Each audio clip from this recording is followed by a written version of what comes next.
할렐루야. 오늘 이 새벽은 데살로니가전서 1장 말씀으로 칭찬받는 교회라는 제목으로 함께 은혜를 나누도록 하겠습니다. 오늘 본문 말씀은 바울이 데살로니가 교회에게 편지를 쓴 내용입니다. 데살로니가는 당시의 항구 도시이자 또한 군사 도로에 위치해 있었기 때문에 사람들의 왕래가 빈번했고 또한 상업이 발달했던 도시가 바로 데살로니가였습니다.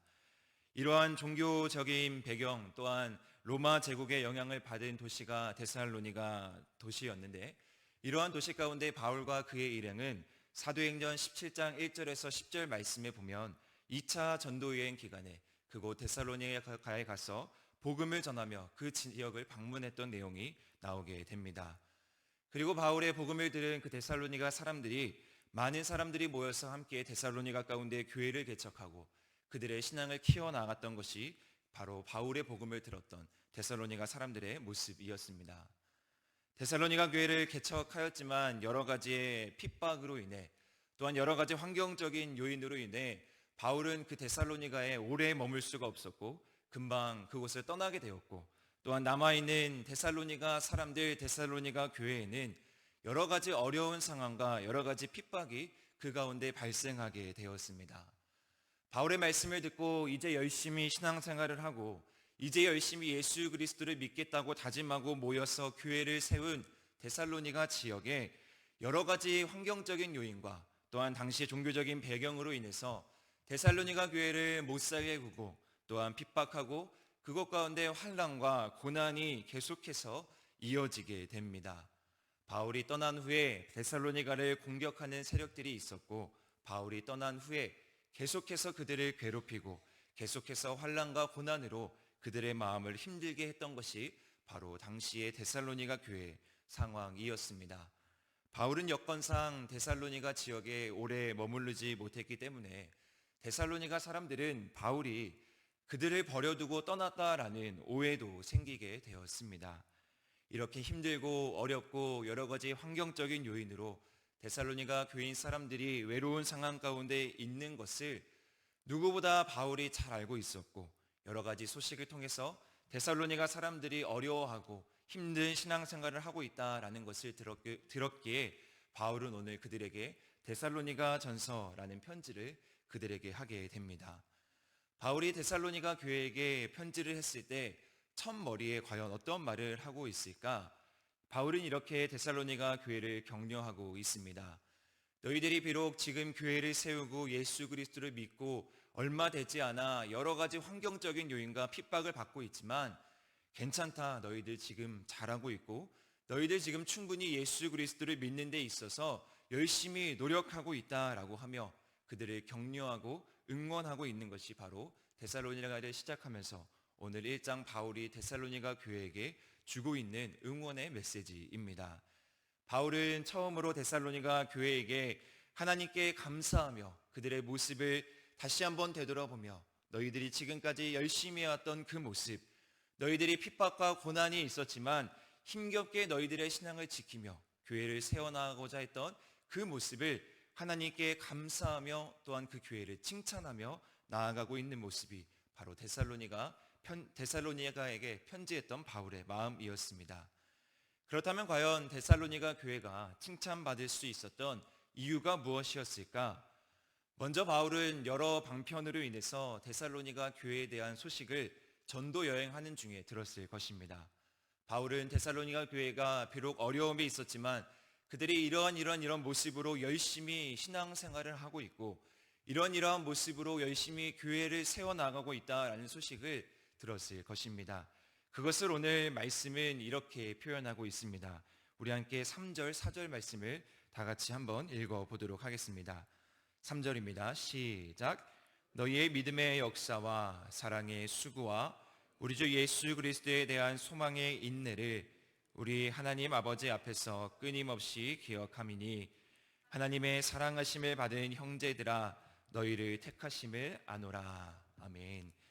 데살로니가 교회가 칭찬받을 수 있었던 이유가 바로 그들의 믿음의 역사와 사랑의 수고와 소망의 인내를 기억하며 칭찬하고 있었던 것입니다. 믿음과 사랑과 소망입니다. 우리는 믿음, 소망, 사랑하면 먼저 고린도전서 13장 13절 말씀이 생각나게 됩니다.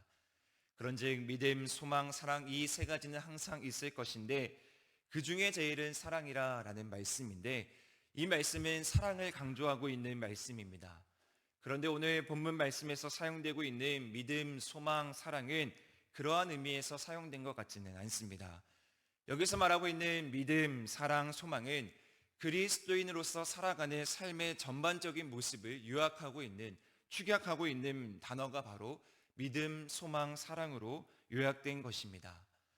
데살로니가 사람들이 믿음과 사랑과 소망으로 인해 그들의 삶의 모습이 칭찬받기 마땅한 모습으로 살아가고 있었던 것입니다.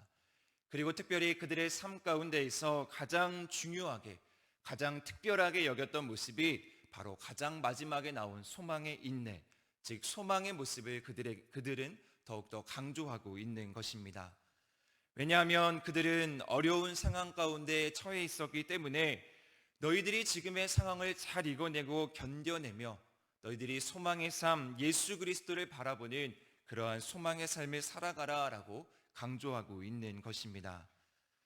그리스도인의 삶으로서 데살로니가 교인들이 잘 지켜왔던 믿음과 사랑과 소망, 그것을 통해서 바울로부터 칭찬을 받았고 그것을 통해서 많은 핍박이 있었지만 굳건하게 교회를 지켜나갔던 그 믿음과 사랑의 소망이 과연 어떠한 모습이었는가? 먼저 바울은 믿음의 역사라고 표현하고 있습니다. 여기서 역사라는 표현은 행위라는 표현이 더욱더 적합해 보입니다. 즉 믿음의 역사라는 것보다는 믿음의 행위가 되는 것입니다. 믿음의 행함은 어떻게 나타나는가? 말 그대로 우리가 예수 그리스도를 믿음으로 인해서 우리가 하나님을 전적으로 신뢰함으로 인해서 나오는 행동들입니다. 아마 데살로니가 교인들은 바울의 말씀을 듣고 처음에 뜨겁게 불타오르는 마음으로 여러 가지 믿음으로 나오는 행동들을 많은 사람들에게 했을 것입니다. 바로 야고보서에서 강조하고 있는 말씀을 그들은 실천했던 것 같습니다. 야고보서 1장 22절 말씀에 보면 너희는 말씀을 행하는 자가 되고 듣기만 하여 자신을 속이는 자가 되지 말라라고 말씀하고 있습니다. 이러한 믿음의 행함을 통해서 데살로니가 교회는 지금 계속해서 믿음이 성장하고 있었던 것입니다. 옆에 있는 사람들에게 전도도 했을 것이고 또한 옆에 있는 사람들에게 담대히 복음을 전했을 것이고 또한 그리스도인으로서 자신들이 어떻게 처신해야 되는지 비록 핍박과 환난 가운데 있었지만 그들이 하는 작은 행동들, 그들이 하는 작은 말들이 많은 사람들에게 믿음의 행함으로 보여지게 되었던 것입니다. 두 번째는 사랑의 수고입니다. 여기서 바울이 수고라는 표현을 쓴 것은 그들이 하고 있는 사랑이 힘이 들고 노력이 들고 그들이 애를 써야 하는 부분이다라는 것을 보여주고 있는 것입니다. 사랑으로 인해서 고달프고 사랑으로 인해서 수고하는 것이 어떠한 모습일까? 바로 일방적으로 주어지는 사랑. 바로 아마 우리가 성도님들께서 하셨던 부모님이 전해주셨던 그런 사랑. 아무런 대가 없이 내 모든 것을 주고 싶은 사랑이 바로 오늘 본문에서 바울이 이야기하고 있는 사랑의 수고의 모습이었던 것 같습니다. 그리스도인이라면 마땅히 이러한 사랑이 우리 가운데 있습니다. 우리의 이웃을 통해서 우리의 공동체를 통해서 자연스럽게 우리는 때로 우리가 손해보고 우리가 때로 억울하더라도 그것이 나의 고통일지라도 나의 슬픔일지라도 우리는 그럼에도 불구하고 사랑을 전하는 모습이 참된 그리스도인의 모습입니다. 예수님께서는 원수도 사랑하라고 말씀하셨습니다.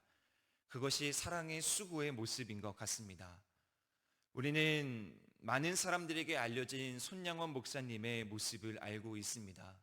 자신의 아들을 죽인 사람을 자신의 양아들로 삼아 그를 사랑의 아이콘이라 사랑의 원자탄이라 불려지며 지금도 많은 사람들의 본이 되었던 사랑의 수고의 모습을 실천하신 목사님의 모습입니다. 상식적으로 그것은 가능하지 않을 수 있습니다. 그렇지만 이것이 수고로 말미암은 사랑의 완성의 표현이라 여겨집니다. 예수님께서는 먼저 이 땅 가운데 오셔서 그 사랑의 수고를 실천하셨고 누구보다 그 사랑의 수고의 모습으로 우리에게 그 사랑을 제시해 주셨습니다. 우리는 그렇게 마땅히 그리스도인으로서 예수 그리스도의 사랑을 본받아 우리의 주변 이웃과 우리의 삶의 영역에서 우리가 사랑의 수고를 베풀며 나아갈 수 있는 귀한 하루, 또한 데살로니가 교회가 칭찬받았던 그 사랑의 수고의 모습이 우리의 모습 가운데 있기를 주님의 이름으로 소망합니다. 마지막으로 예수 그리스도에 대한 소망의 인내가 그 교회 가운데 있었습니다. 믿음의 행함과 사랑의 수고를 한 변에 씻겨줄 위로의 말씀이라 저는 생각합니다. 우리에게도 마찬가지로 예수 그리스도에 대한 소망이 있습니다. 다시 오실 예수님, 우리가 지금 때로는 핍박받고 우리가 때로 지금은 손해볼지라도 그것보다 더 크게 훗날 장차 우리에게 채워주실 예수 그리스도에 대한 기대가 우리는 있습니다. 우리에게는 그러한 소망이 있기에 오늘도 힘써 우리의 삶 가운데 있어 묵묵히 믿음으로 또한 사랑으로 우리는 이 길을 걸어갈 수 있습니다. 소망은 간절히 바라는 것이기에 반드시 그 가운데 인내가 따르게 됩니다. 소망은 쉽게 이룰 수는 없는 것입니다. 그러나 우리가 신실하신 하나님, 약속을 성취하시는 하나님, 우리가 계속해서 말씀을 통해 그리고 우리가 삶의 경험을 통해 오늘도 함께 하시고 동행하시고 우리에게 복을 내려주신 하나님, 그 모습을 우리는 누구보다 더 잘 알기에 우리는 삶의 영역 가운데 감히 그리스도인의 모습으로 소망을 인내하며 오늘도 묵묵히 우리의 길을 우리가 십자가의 최종적인 그 승리와 영원한 안식을 꿈꾸면서 나아갈 수 있는 것입니다. 훗날 하나님 앞에 섰을 때 바울이 오늘 데살로니가 교회를 칭찬하며 그들을 격려하며 그들의 삶의 모습이 믿음의 역사와 사랑의 수고와 소망의 인내로 드러났던 것처럼 우리의 모습이 훗날 하나님께 그렇게 칭찬받기를 소망합니다. 결국 이러한 믿음의 행함, 사랑의 수고, 소망의 인내를 통해서 데살로니가 교회는 어떻게 되었는가? 우리 함께 마지막으로 8절 말씀을 읽어보도록 하겠습니다. 8절입니다. 시작. 주의 말씀이 너희에게로부터 마게도냐와 아가야에만 들릴 뿐 아니라 하나님을 향하는 너희의 믿음의 소문이 각처에 퍼졌으므로 우리는 아무 말도 할 것이 없노라. 아멘. 믿음의 소문이 각처에 퍼진다라고 말씀하고 있습니다. 여기서 믿음의 소문이라는 것은 계속해서 살펴본 것처럼 단순히 그들의 믿음만 소문났다는 게 아니라 데살로니가인들의 삶의 모습이 많은 이들에게 소문이 났다라는 것입니다. 즉 그들의 삶의 모습이 각처에 소문이 났고 많은 사람들이 데살로니가의 삶의 모습을 통해서 그리스도인이라는 것은 저러한 모습을 지니는 사람이구나를 깨닫게 해주었던 것이 바로 데살로니가인들의 모습이었습니다. 바라기는 우리의 삶의 믿음의 모습이 그렇게 많은 이들에게 소문이 나기를 소망합니다. 바라기는 우리 하누리 교회가 많은 이들에게 칭찬받고 많은 이들에게 본이 되는 우리 교회가 되기를 소망합니다.